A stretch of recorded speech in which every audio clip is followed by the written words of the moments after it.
नमस्कार, पंजाब केसरी.com देख रहे हैं आप। मैं हूं आपके साथ सत्येंद्र शर्मा। अरविंद केजरीवाल जैसे ही जेल से बाहर निकले थे, उसके बाद दूसरे दिन उन्होंने बीजेपी और सीएम योगी आदित्यनाथ, प्रधानमंत्री मोदी के ऊपर कई सारे बड़े बयान दिए थे। उसमें से सबसे ज़्यादा बयान सीएम योगी के ऊपर चर्चा का विषय बना, जिसको उन्होंने सीधे तौर पर कहा कि अगर 4 तारीख के बाद 4 तारीख को अगर बीजेपी सत्ता में वापस आती है तो सबसे पहले उत्तर प्रदेश के मुख्यमंत्री योगी आदित्यनाथ को हटा दिया जाएगा। अब सीएम अरविंद केजरीवाल के इसी बयान पर उत्तर प्रदेश के मुख्यमंत्री योगी आदित्यनाथ ने पलटवार किया है और सीधे सीधे अरविंद केजरीवाल को एक बड़ा आईना दिखाया है। सुनिए सीएम योगी ने क्या पलटवार किया। आम आदमी पार्टी के अध्यक्ष अरविंद केजरीवाल जी इस समय अभी अभी जेल से छूटे हैं, तो जेल का साइड इफेक्ट उनको हो रहा है। साइड इफेक्ट इस रूप में, उनको ये लगता है सत्ता ही उनके लिए सब कुछ हो गई है। उनको ये लगता है कि सत्ता अब उनकी गई तब गई, अब अपनी सत्ता के साथ मुझे जोड़ते हैं। अरे भाई अरविंद जी, मैं तो एक योगी हूं। मेरे लिए मेरे लिए मेरे लिए मेरे लिए नेशन फर्स्ट है। देश के लिए, सनातन हिंदू धर्म के लिए एक बार नहीं 100 बार, एक जन्म नहीं 100 जन्म में हम सत्ता को ठुकरा सकते हैं, लेकिन देश और सनातन धर्म के लिए अपना सर्वस्व न्यौछावर करेंगे।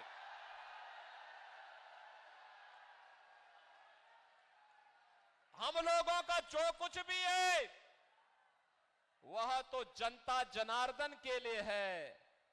हमारा कोई अगला आगे पीछे नहीं है। जो कुछ है जनता जनार्दन के लिए है। जैसे पहले थे वैसे ही आगे भी रहने वाले हैं। मुख्यमंत्री हैं, अपने नेता के मिशन को जमीनी धरातल पर उतार करके गांव, गरीब, किसान, नौजवान, महिलाएं और बिना भेदभाव के योजनाओं को जनता जनार्दन के लिए समर्पित करने का काम भी कर रहे हैं, और साथ साथ बेटी और व्यापारी की सुरक्षा की पुख्ता व्यवस्था भी कर रहे हैं। अयोध्या में रामलला का भव्य मंदिर के निर्माण में भी योगदान दिलवा रहे हैं। तो माफिया और अपराधियों का और दंगाइयों का राम नाम सत्य है की यात्रा भी निकाल रहे हैं। लेकिन आपने दिल्ली की सत्ता जिस उद्देश्य से हासिल की थी, याद करिए, आपने कांग्रेस के खिलाफ अन्ना हजारे जी के मिशन को कलंकित किया।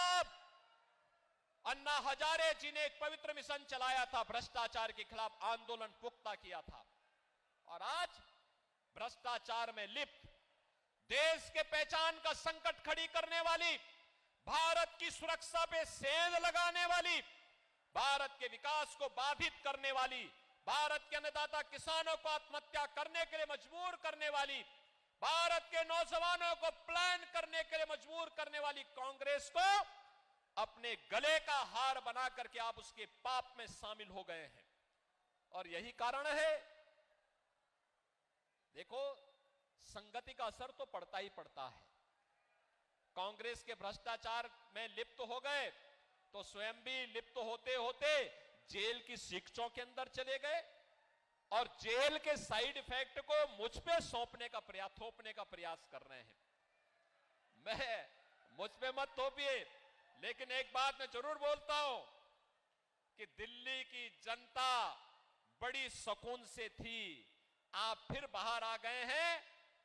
आपकी खांसी से दिल्ली की जनता भी खांसते हुए दिखाई दे रही है, हाँफते हुए दिखाई दे रही है।